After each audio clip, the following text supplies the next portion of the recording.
Assalamualaikum warahmatullahi wabarakatuh. Kembali dengan saya di sini Tutus Ruli dalam tema bagaimana pengawasan dan pengendalian peramalan. Apa yang dimaksud dengan pengawasan dan pengendalian peramalan? Adalah merupakan cara yang digunakan untuk mengawasi apakah peramalan berjalan dengan baik atau tidak. Nah, di sini kita akan dibantu dengan sebuah alat ya yang disebut dengan sinyal penelusuran atau tracking signal. Sinyal penelusuran adalah ukuran seberapa baik peramalan memprediksi nilai tukar. Di dalam pengawasan dan pengendalian sebuah peramalan, kita harus menghitung yang namanya sinyal penelusuran. Sinyal penelusuran ini adalah merupakan perbandingan antara running sum of the forecast error atau RSFE dan mean absolute deviation atau MAD. Sinyal penelusuran positif apabila nilai aktual melebihi dari ramalan. Sementara sinyal penelusuran negatif apabila aktual kurang dari ramalan. Baik, kita akan langsung saja kepada contoh soal. Kita ingin melihat apakah peramalan yang sudah dilakukan oleh sebuah perusahaan itu sudah berjalan baik atau dapat dikatakan baik atau belum? Pada kasus ini kita akan menampilkan bagaimana penjualan roti keju di toko roti Denda selama 6 tahun sebagai berikut. Pertanyaannya adalah, hitunglah RSFE dan tracking signal. Apakah masih ada dalam batas atas dan batas bawah peramalan tersebut? Nah, untuk menjawab pertanyaan ini, kita harus menghitung yang namanya kesalahan. Kesalahan di sini maksudnya adalah ketika ada selisih antara penjualan aktual dengan ramalan itu sendiri. Untuk tahun pertama, penjualan aktualnya di sini adalah 180 dikurangi ramalan 190, hasilnya adalah negatif 10. Kemudian tahun kedua, langkah ini dilakukan sampai tahun ke-6, sama.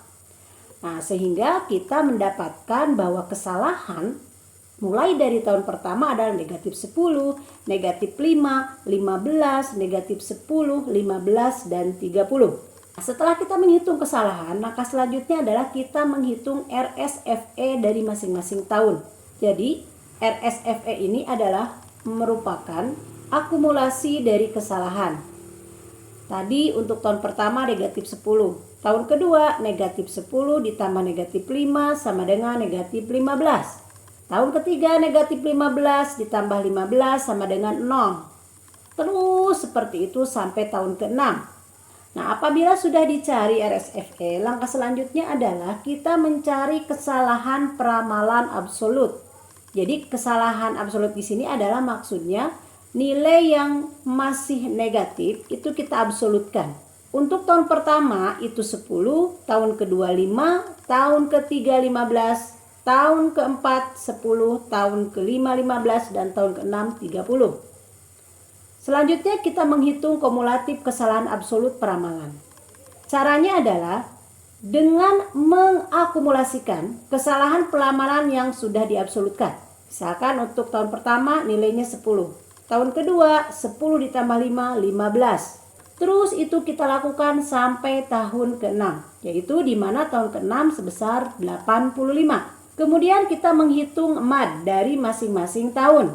Caranya adalah dengan membagi antara kumulatif kesalahan absolut peramalan dengan tahun periode. Dalam hal ini misalkan untuk tahun pertama ini adalah 1, sehingga MAD-nya adalah 10 dibagi 1 sama dengan 10.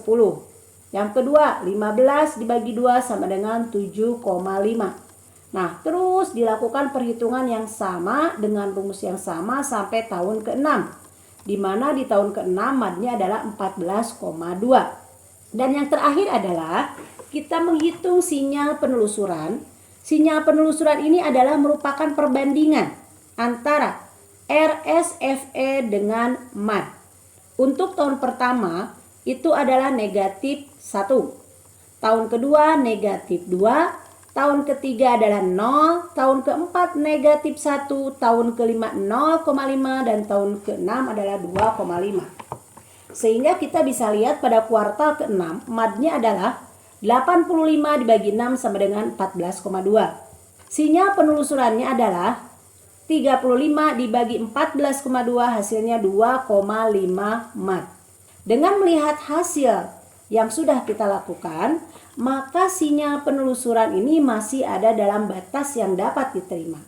Karena penyimpangan yang terjadi adalah antara negatif 2 MAD hingga plus 2,5 MAD. Yang artinya bahwa peramalan dalam memprediksi nilai aktual dalam kasus ini dikatakan baik. Demikianlah video pembelajaran kita kali ini terkait pengawasan dan pengendalian peramalan melalui tracking signal. Semoga bermanfaat. Wassalamualaikum warahmatullahi wabarakatuh.